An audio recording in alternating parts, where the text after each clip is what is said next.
आग पेटवला. मग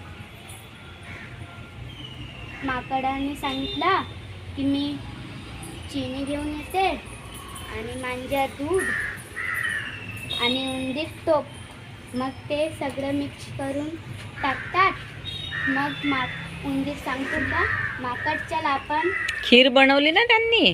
हा मिक्स केलं म्हणजे काय बनलं? खीर. खीर. शाब्बास. हां. मग ते दोघं आंघोळ करायला गेले. मग मांजरीला सांगितले की तू मांजरी ताई तू खीर बघत राह. मग खीर ढाकून ठेवला आणि ते दोघं आंघोळ करायला गेले. मग मांजरी ताईला छान छान वास यायला लागला.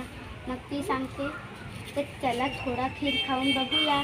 मग ती थोडा थोडा करून अख्खं संपवून टाकते. मग ती झोपते झाकण ठेवून. मग माकड आणि उंदीर येतात. मग उंदीर सांगतो का चला आता आपण खीर खाऊया. मग ते जातात खीर खायला. तर ढाकण उघडून बघतात तर खीर त्याच्यात नाही मिळत. तर मांजरी ताईला विचारतात का मांजरी ताई खीर कुठे गेला? खीर तुम्ही